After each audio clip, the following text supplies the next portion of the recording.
Jack Bennett stood at the observation window of the Horizon space station, looking out at the swirling blues and greens of planet KV-327 below. His dark hair fell across his forehead as he leaned closer to the glass. As the station's xenobiologist, he had spent months studying samples from the planet's atmosphere, hoping to find signs of life. So far they had only found simple bacteria and plant-like organisms, but Jack felt certain there was more waiting to be discovered. The calm of his morning routine was broken by a sudden blaring alarm. Red lights flashed through the corridors of the station. Jack rushed to the command center where Commander Olivia Wright was already issuing orders to the crew. Her normally neat blonde hair was pulled back in a hasty ponytail as she leaned over the central display. "Unidentified spacecraft approaching from Sector 7, announced the communications officer. "It's moving fast and on an unstable trajectory." Commander Wright pointed to the screen. "Look at those energy readings. That ship is badly damaged." Jack moved closer to see the readouts. The small craft was leaking radiation and its life support systems were failing. "Is anyone alive on board?" he asked. The officer shook his head. "We're getting one faint life sign, but it's unlike anything in our database." "We need to intercept," Jack said immediately. "Whatever or whoever is on that ship might not survive much longer." Commander Wright hesitated. "Protocol says we should report and wait for instructions from Earth Command." "By then it will be too late," Jack argued. "This could be our first contact with an intelligent alien species. We can't just let them die." After a moment of consideration, Wright nodded. "Prepare a rescue team. Dr. Bennett, you're with us. Suit up and meet at Airlock 3 in 5 minutes. Jack quickly put on his EVA suit and gathered his medical kit. His heart raced with both excitement and fear. His entire career had been building toward a moment like this. The rescue shuttle detached from the horizon and moved toward the damaged alien craft. Up close, Jack could see the extent of the damage. The hull was scorched and torn open in several places as if it had been attacked. "Matching speed and preparing to dock," announced the pilot. When they finally entered the alien vessel, the team moved cautiously through its narrow corridors. The interior architecture was strange, with curved walls that seemed to glow faintly from within. The air was breathable, but had an odd sweet scent. "Life sign is coming from what appears to be the control room," said one of the security officers, checking his scanner. They made their way forward and found a sealed door. After figuring out the unusual mechanism, they managed to slide it open. Inside, they discovered a single occupant slumped over what looked like a pilot's chair. Jack moved forward carefully. The alien was humanoid and female in appearance, with striking blue-tinted skin and long silver hair that seemed to shimmer even in the dim emergency lighting. She was unconscious and badly injured. One of her legs was crushed under a fallen piece of equipment, and various cuts and burns covered her body. Jack knelt beside her and began checking her vital signs. "She's alive, but barely. Her physiology is similar to ours in some ways, but there are significant differences." He noticed something unusual as he treated a wound on her arm. "That's strange. Look at this." The others gathered around. The edges of one of her cuts were visibly moving, the tissue slowly knitting back together. "She has some kind of accelerated healing ability," Jack said with amazement. "But it's not enough to save her from these major injuries. We need to get her back to the horizon now." They carefully freed her from the wreckage and placed her on a stretcher. As they carried her back to their shuttle, Jack continued to monitor her condition. "Her leg is the worst. It's badly crushed and showing signs of some kind of infection already. The damaged tissue has a strange discoloration." Back on the horizon, they rushed the alien to the medical bay. Dr. Samantha Kelly, the chief medical officer, was waiting for them. Her eyes widened at the sight of their patient. "Well, this is certainly not what I expected when I woke up this morning," she said, quickly helping transfer the alien to an examination table. "Her biology seems to have some similarities to ours," Jack explained as they worked to stabilize her. "But there are organs I can't identify, and her blood has an unusual silvery quality to it." For hours, they worked to treat her injuries. The standard medications seemed to have little effect, and her damaged leg was becoming increasingly concerning. The infection was spreading rapidly, with dark blue veins spreading up from the wound.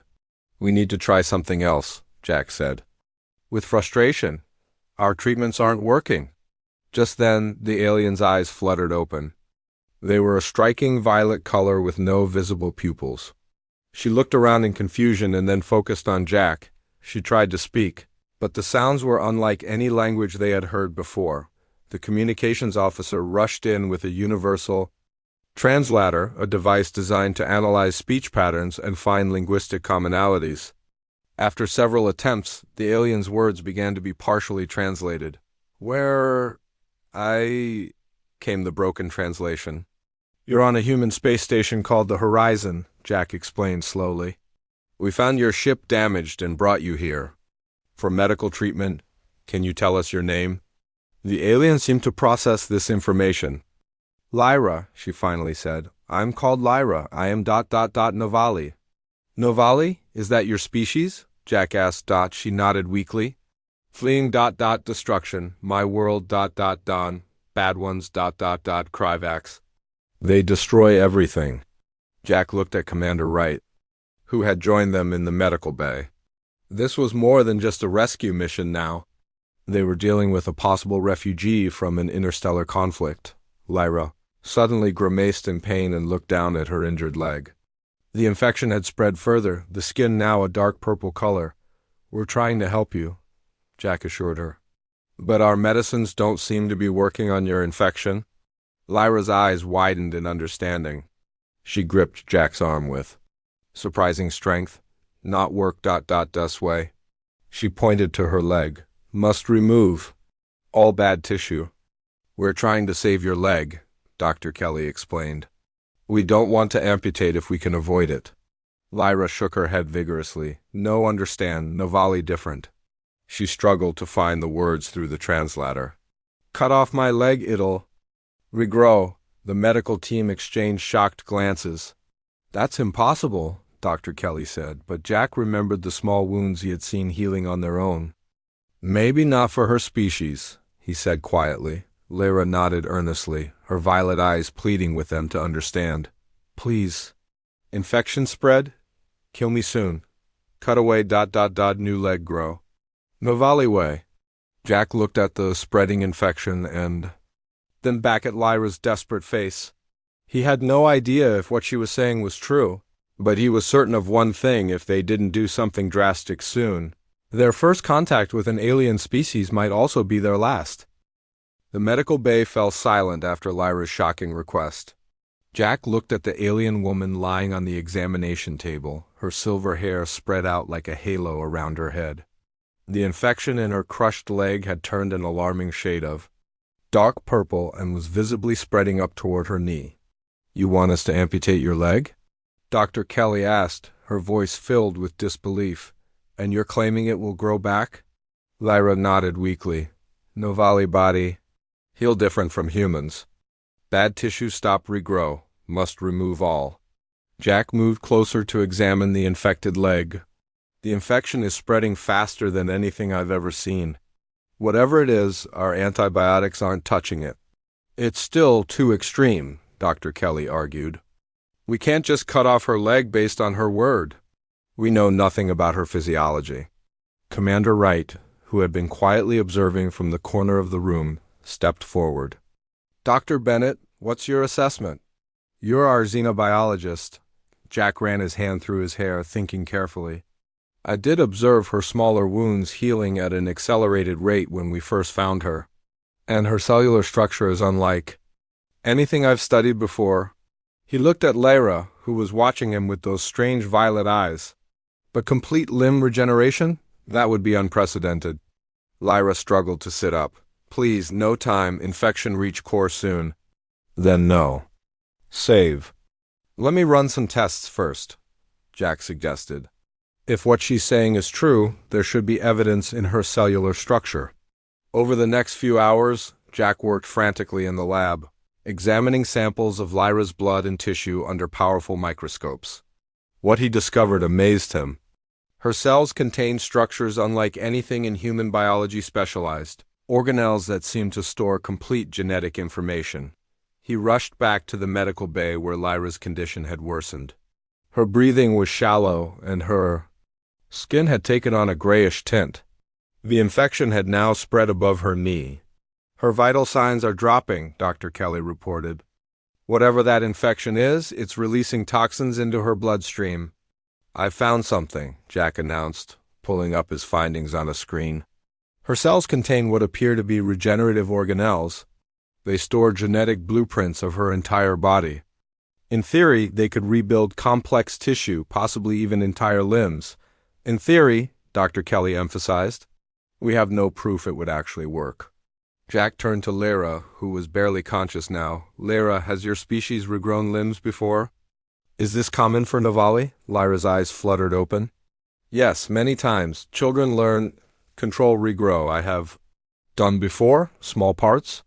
She weakly raised her hand, pointing to a finger. "Lost this ... daunting, grew back ... 20 days. Commander Wright had been listening silently. Now she spoke. "We're running out of time. Dr. Kelly, what happens if we don't amputate?" Dr. Kelly sighed. "Based on the progression of the infection, she'd be dead within hours." "It's spreading too." "Fast? And if we do amputate?" Wright asked. "If she's wrong about regeneration, she'd live but be missing a leg," Kelly answered. "If she's right?" She shrugged, unable to finish the sentence. Jack looked at Lyra again. In the short time he had known her, he had developed a strange connection to the alien woman. There was something in her eyes' intelligence, determination, and now fear. "I believe her," Jack said firmly. "And I'll take responsibility for the procedure," Dr. Kelly shook her head. "I cannot ethically perform an amputation based on a theory." "Then I'll do it," Jack said. "I have medical training." "That would violate about a dozen regulations," Wright pointed out. "So does letting her die when we might be able to save her?" Jack countered. Wright studied him for a long moment, then nodded slowly. "Do what you need to do, Dr. Bennett. I'll deal with Earth Command if necessary." Dr. Kelly threw up her hands in frustration but began preparing the surgical equipment. "I won't perform the amputation, but I'll assist and monitor her condition." They prepared Lyra for surgery, administering what medications seemed compatible with her biology to manage her pain. Jack had never performed such a major procedure before, and his hands trembled slightly as he prepared. "Just above the knee," he murmured, marking the spot well above the spreading infection. "We need to get all the infected tissue." Lyra reached out and touched his arm. "Not afraid," she told him. "Trust you." The surgery was difficult but went as smoothly as could be expected. Jack worked carefully, following Dr. Kelly's guidance. When it was done, they watched in amazement as the wound sealed itself much faster than a human's would, forming a smooth stump. "Incredible," Dr. Kelly whispered. The bleeding stopped almost immediately. They moved Lyra to a recovery room where Jack stayed by her side, monitoring her constantly. Within hours, her vital signs stabilized and the grayish tint left her skin. By the next morning, she was awake and alert. "Feeling better?" Jack asked when he saw her eyes open. She smiled for the first time since they had rescued her. "Yes, infection gone." "Thank you for trust." Jack checked her vitals again. "Your body seems to be recovering remarkably well. But about the regeneration ... need time," she explained. "First heal inside, then new grow." Over the next few days, Jack and Lyra spent many hours together. As her strength returned, she told him more about her people and their world. The Novali were a peaceful species who had developed advanced biological technology rather than mechanical. Their bodies had evolved on a harsh planet with high radiation and dangerous predators, making regenerative abilities essential for survival. Our cities. "Grown, not built," she explained, her command of English improving each day as she worked. With the translator, buildings alive respond to needs. Jack was fascinated. "And your ships too, like the one we found you in?" Lyra nodded. "Ship alive. Symbiotic relationship. Ship protect me, I feed ship. What happened to your world?" Jack asked gently. Lyra's expression darkened. Kryvax came. "Wanted our biology secrets. When we not give, they destroyed. Her voice broke. Many dead. Some escape, scattered across stars. I'm sorry, Jack said, reaching out to touch her hand on.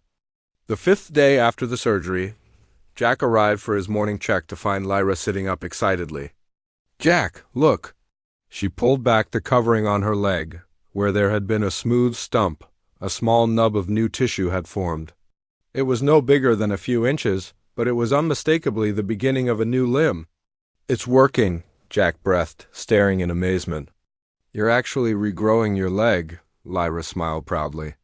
Told you, no volley way. News of Lyra's regenerating limb spread quickly through the station. Scientists from other departments began finding excuses to visit the medical bay. Even Commander Wright made daily stops to check on the progress. Earth Command has been informed of our guest, Wright told Jack privately. They're very interested in her abilities. A transport will be arriving in 2 weeks to take her to a special facility for further study. Jack felt a surge of protectiveness. She's not a lab specimen, Commander. She's a refugee. Wright gave him a measured look. I understand your feelings, Dr. Bennett, but this goes beyond us now. The potential applications of her regenerative abilities could change human medicine forever. As Wright left, Jack looked back at Lyra, who was happily showing Dr. Kelly how the new growth had increased another half-inch since morning.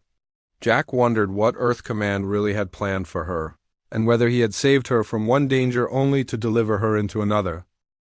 2 weeks passed, and the progress of Lyra's regenerating leg amazed everyone on the Horizon Station. What had started as a small nub was now a fully formed knee and the beginning of a calf. The new limb was slightly paler than the rest of her. Blue-tinted skin, but Lyra assured Jack it would match once fully grown. How much longer until it's complete? Jack asked one morning as he took measurements of the new growth. Lyra considered this as she sat on the edge of her bed, gently touching the new limb. Maybe 10 more days for full leg. Another 5 for foot to finish.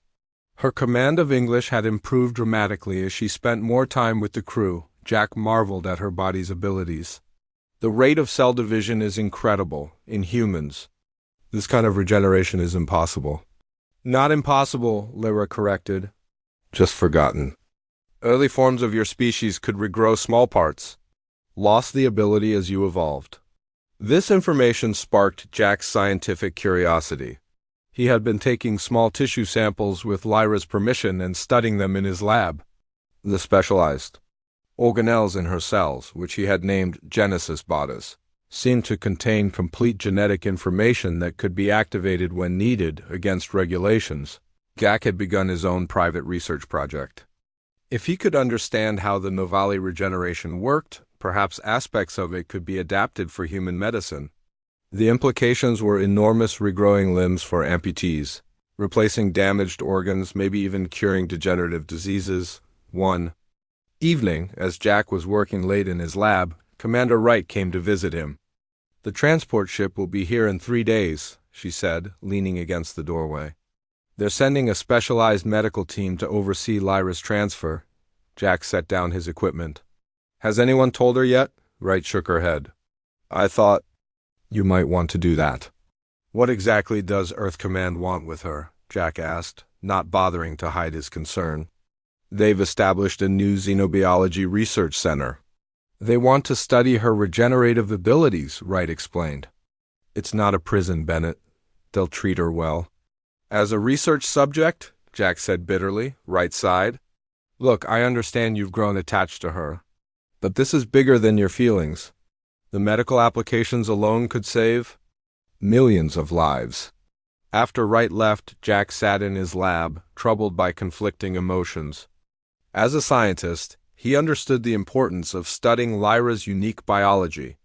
But as someone who had come to care for her, he worried about her being treated as a specimen rather than a person. The next morning, Jack found Lyra in the station's observation room, staring out at the stars. She turned when she heard him enter, smiling warmly. I'm looking for my star, she said. Home star. Jack sat beside her. Can you see it from here? She pointed to a distant point of light. There, very far now. Her expression grew sad. Never go back? Nothing left. Jack took a deep breath. Lyra, I need to tell you something.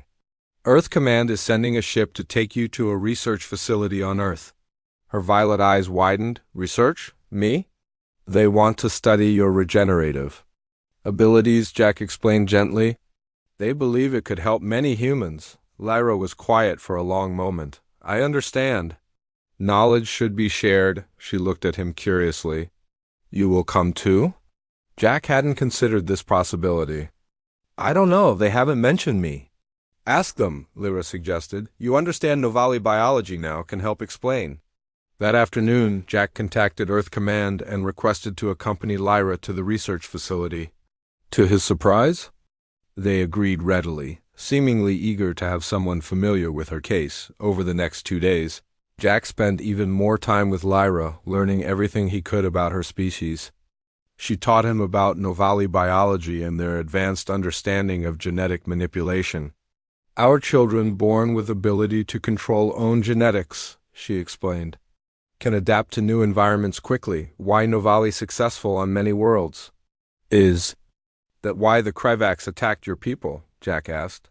For this ability? Lyra nodded solemnly. They want genetic secrets. Want to become like us, but keep their strength and aggression? Would be unstoppable. The implications sent a chill down Jack's spine. If the Krivaks ever found Earth and discovered humans were studying Novali biology, they might see humans as a threat too, on the day before the transport was due to arrive. Jack was working in his lab when Dr. Kelly came to see him. I thought you should know, she said quietly. The team coming tomorrow includes military personnel. Not just scientists, Jack looked up from his microscope. Military? Why would they need military for a scientific transfer? Kelly shrugged. I don't know. But I overheard Commander Wright talking with Earth Command.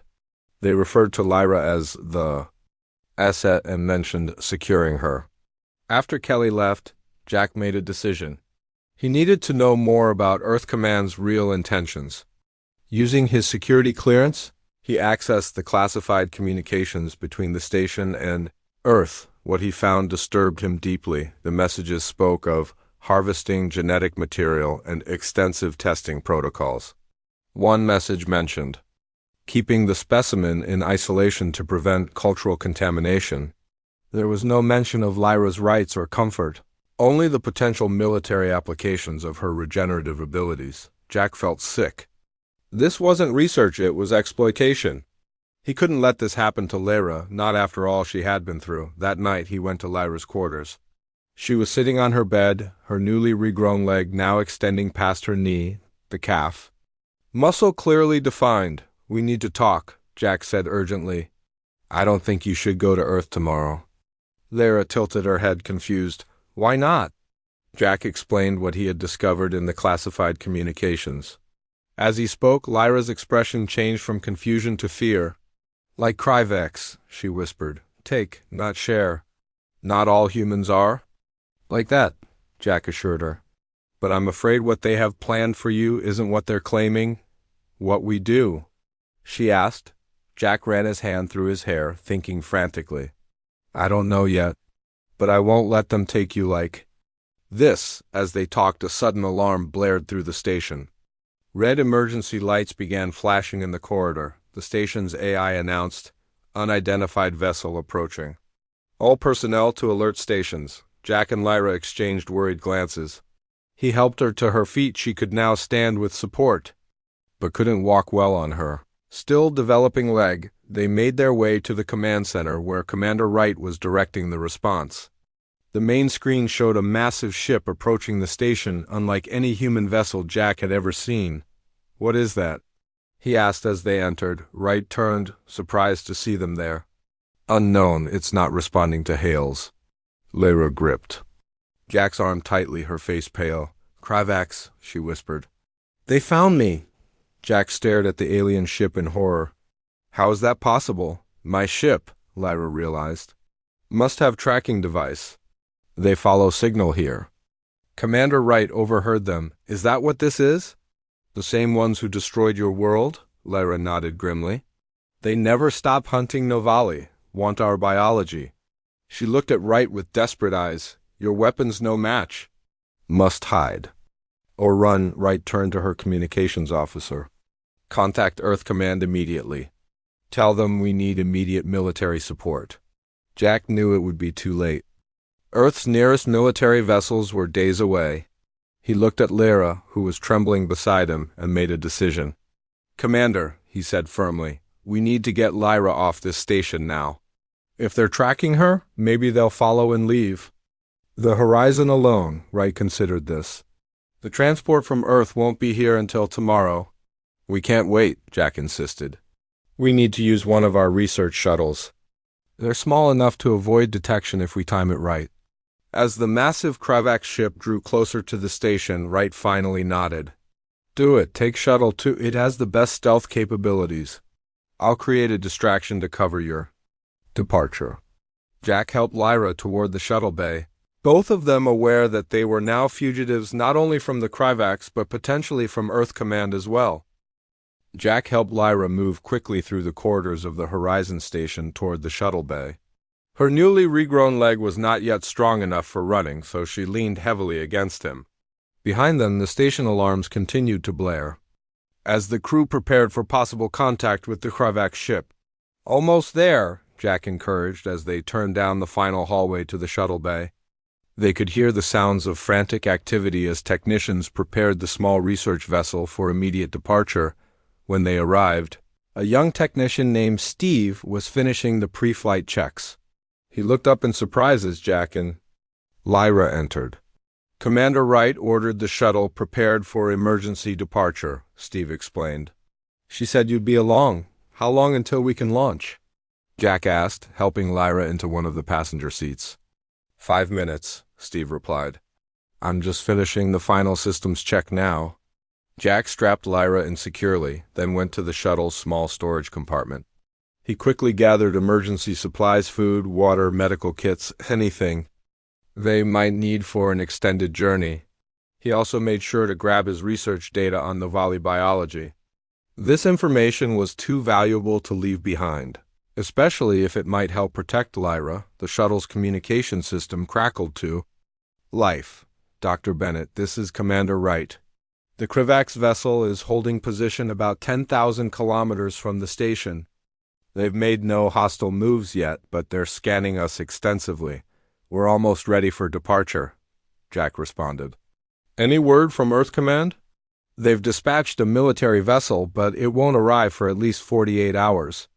Wright answered, We're on our own until then. What's the plan for our departure? Jack asked. We're going to create a diversion, Wright explained. In 3 minutes, we'll vent plasma from our main engines on the far side of the station. That should create enough sensor interference for your shuttle to slip away undetected. Head for the gas giant's moon system. The radiation there should help mask your signature. Understood, Jack replied. And Commander ... Thank you. There was a pause before Wright answered. Just keep her safe, Bennett, and yourself too. Jack moved to the pilot's seat and began familiarizing himself with the controls. He had basic flight training required for all senior personnel, but had rarely needed to use it. Steve gave him a quick refresher on the most important systems. The autopilot can handle most of it, Steve assured him. Just plot your course and let the computer do the work. 3 minutes to diversion.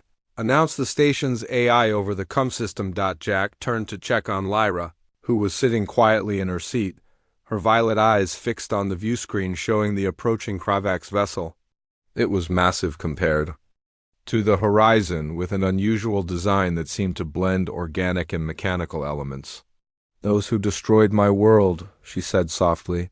Ship is living metal. Grows and adapts like Navali technology, but twisted for war. Jack reached over and squeezed her hand. We'll get away from them. 2 minutes to diversion, came the update. Steve, you should get back to the station, Jack said.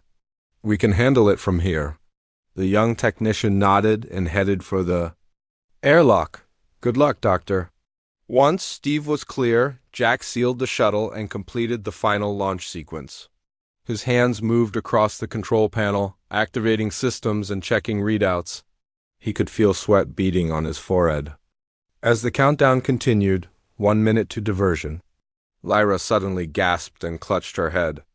"What's wrong?" Jack asked in alarm. "Feel them," she whispered, Kravax searching with minds. Looking for Novali thought patterns, Jack hadn't realized the Kravax had psychic abilities. "Can they sense you?" Lyra closed her eyes, concentrating. "Trying to hide my thoughts, difficult.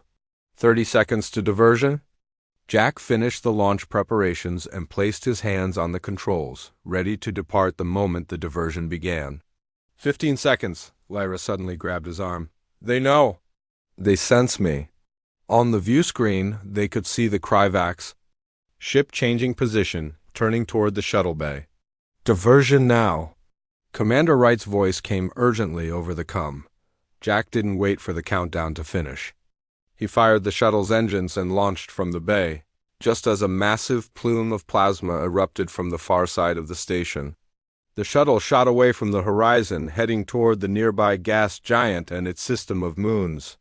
"They're following," Lyra said, her eyes still closed as she tracked the Kravax ship with her mind, but confused by plasma. "Signal weak." Jack pushed the shuttle's engines to maximum power. The small vessel shuddered under the strain, but held together as they accelerated away from the station. On the rear sensors, he could see the massive Kravax ship turning slowly to follow them, its movement hampered by its size. "We've got a head start," Jack said.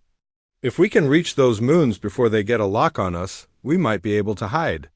The gas giant loomed larger on their view screen as they approached.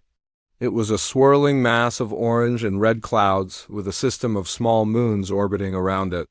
Jack directed the shuttle toward the largest moon, a rocky world with a thin atmosphere. "I'm going to take us in low, using the moon's magnetic field to mask our signature," he explained to Lyra. She nodded, still concentrating on tracking their pursuers.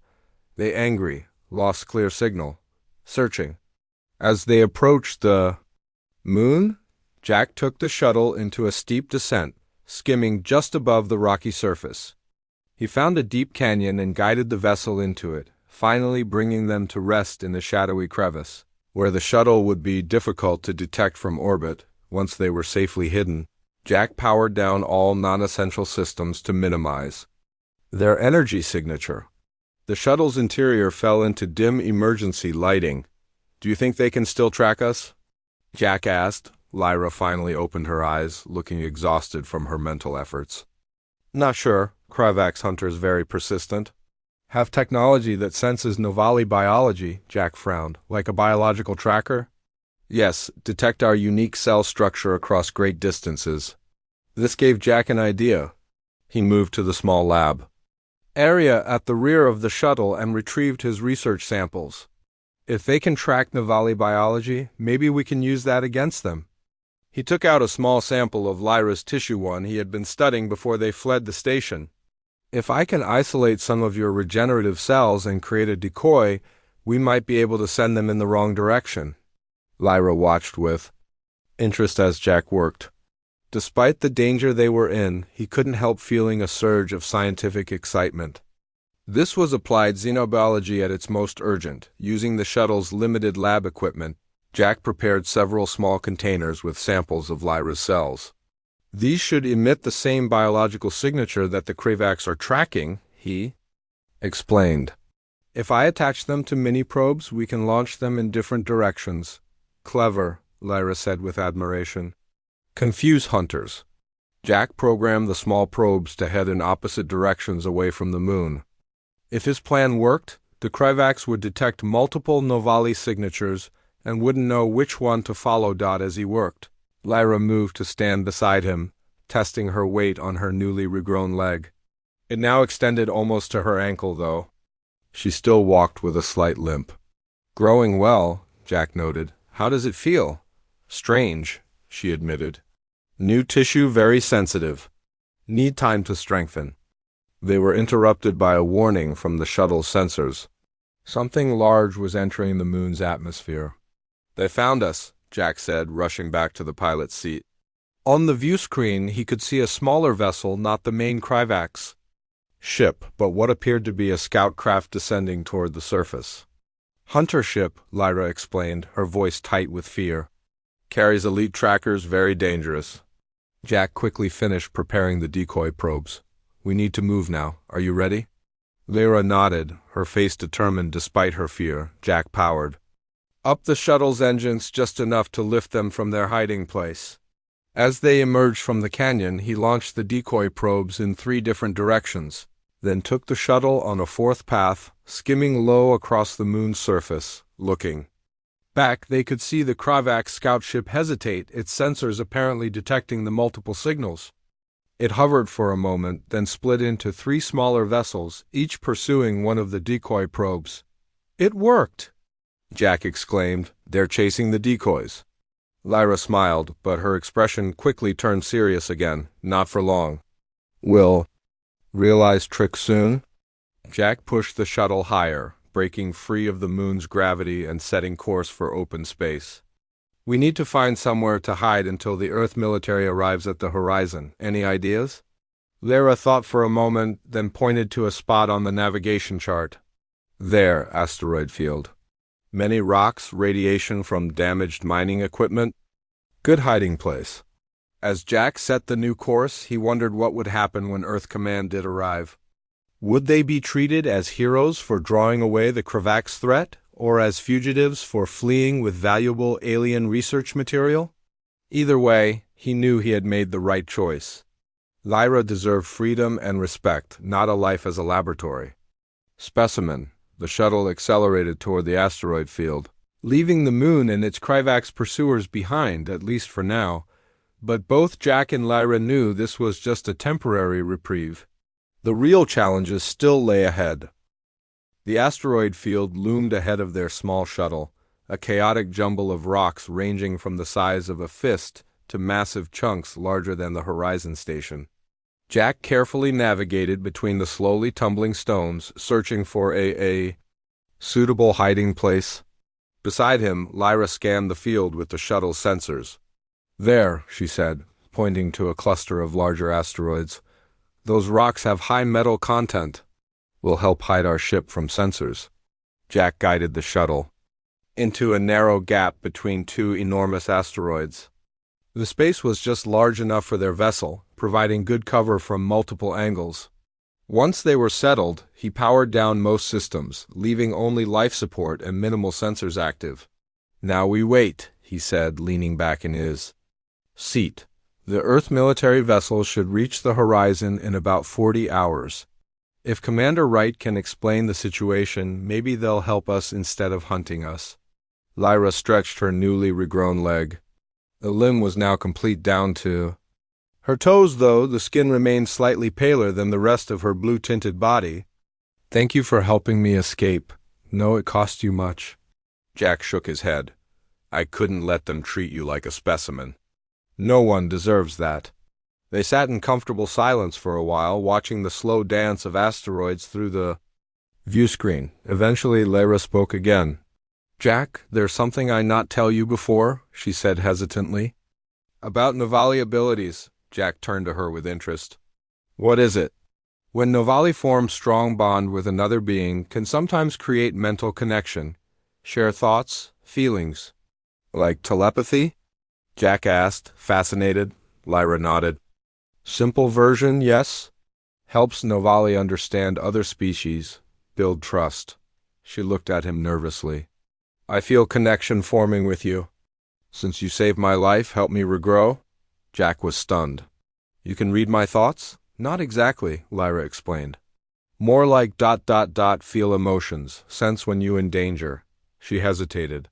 Would let me know if Kravax close. Could help us survive. Jack considered this. Under normal circumstances, he might have been concerned about such an alien connection. But after everything they had been through together, he trusted Lyra completely. If it will help keep us safe, I'm willing to try, he said. Lyra smiled and reached out to take his hand. Her skin was cool to the touch, with a faint vibration that felt almost like a purr. Close your eyes, try to clear mind. Jack did as she asked. At first, he felt nothing unusual, just the gentle pressure of her hand on his. Then, Gradually, he became aware of something new, a warm presence at the edge of his consciousness, like sunlight peeking through a doorway. "I feel something," he whispered. "It's like you're standing just behind me, even though I know you're sitting in front of me." "Yes," Lyra said softly. "Connection beginning. Will grow stronger with time." Jack opened his eyes, amazed at this new experience. "This is how your species communicates?" "One way," Lyra answered. "Helps us understand each other without words. Very useful when meeting new species with different languages." Their moment of connection was interrupted by an alert from the shuttles. "Sensors," Jack quickly checked the readings. "Multiple ships entering the asteroid field," he reported. "Looks like the Kravax realized our trick with the decoys." Lyra closed her eyes, focusing on her newfound connection with Jack. Can sense them searching, very angry now. Jack powered up the shuttle's engines just enough to allow them to move if necessary, but not enough to create a significant energy signature. "We need to stay hidden as long as possible." Through the view screen, they caught glimpses of the Kravax hunter ships as they moved through the asteroid field. They were small, agile vessels with an unsettling organic quality to their design, like insects made of metal. "They getting closer?" Lyra warned, using wide scan pattern. Jack considered their options. The shuttle had minimal weapons, just enough to clear small debris from their path, nothing that would be effective against the Kravax hunters. Their only advantages were their hiding place and Jack's knowledge of the field's layout from the shuttle's initial scan. "If they find us, we'll have to run," he said.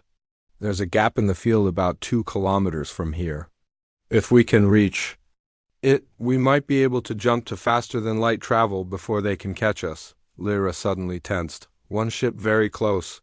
Coming toward our position." Jack checked the sensors. She was right. One of the hunter ships had changed course and was heading directly for the gap between the asteroids where they were hiding. "They found us," he said grimly. "Get ready." Just as he prepared to power up the engines fully, Lyra grabbed his arm. "Wait, have idea." She pointed to the asteroid above them. "That rock unstable, many cracks. If hit with shuttle's beam at right spot, could break apart." Jack understood immediately. "Creating a debris field to cover our escape." He carefully aimed the shuttle's cutting beam at a particularly large crack in the asteroid above them. When he fired, the beam sliced into the rock, causing it to fracture. Slowly at first, then with increasing speed, the massive asteroid began to break apart.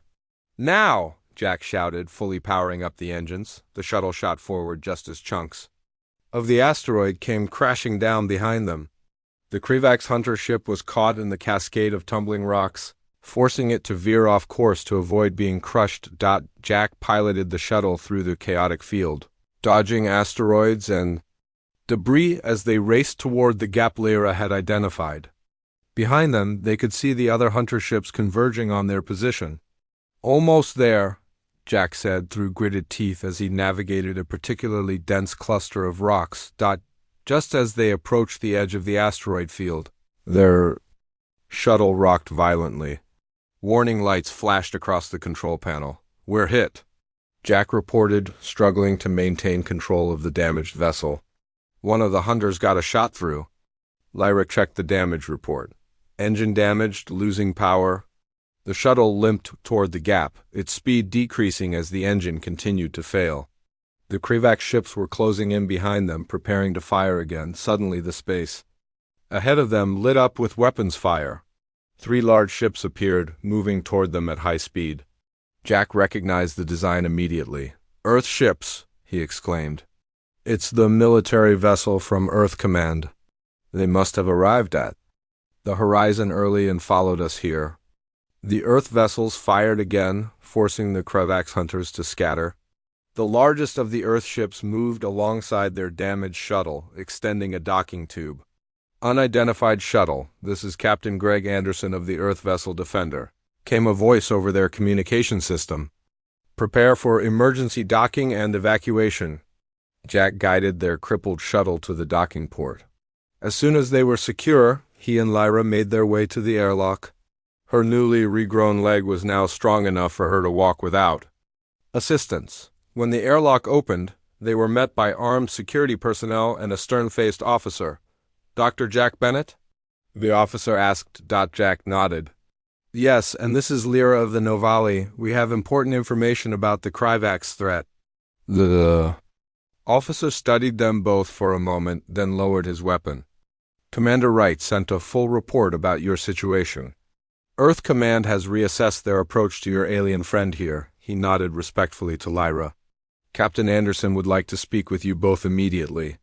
They were escorted to the bridge, where Captain Anderson greeted them. He was an older man with gray hair and kind eyes that belied his military bearing. "Dr. Bennett, you and your companion have caused quite a stir," he said. "But Commander Wright's report made it clear that your actions were justified. The Kryvax are now considered a significant threat to Earth security." "What about the research facility?" Jack asked cautiously. "The plans to study Lyra's biology? Those plans have been modified," Anderson explained. "Instead of a military research facility, Earth Command is proposing a collaborative scientific exchange. If Lyra is willing, of course." Lyra stepped forward. "Willing to share knowledge if treated as equal." "Novali believe in exchange, not taking," Anderson nodded. "That's the new approach we're authorized to offer? A scientific and cultural exchange? With full rights and protections for you as a refugee and diplomatic representative of your species?" Jack could hardly believe what he was hearing. It was everything he had hoped for but hadn't dared to expect. "What about the Kryvax?" he asked, gesturing toward the view screen where the Earth ships were still engaging the hunter vessels. "We've driven them back for now," Anderson said. "But this is clearly just the beginning of our dealings with them. Your knowledge of their capabilities will be invaluable." In the days that followed, as they traveled back to Earth, Jack and Lyra worked together to compile everything they knew about the Kryvax and Novali biology. Their mental connection grew stronger, allowing them to work with unprecedented efficiency. When they finally reached Earth, they were not taken to a sterile research facility as originally planned, but to a newly established interspecies cooperation center. There, Lyra was introduced as the first official representative of the Novali people. Jack watched with pride as she stood before the assembled scientists and officials, her once amputated leg now fully regrown and as strong as the other. She had come so far from the critically injured refugee they had found in a damaged ship. "Human friends," Lyra began her address, her command of English.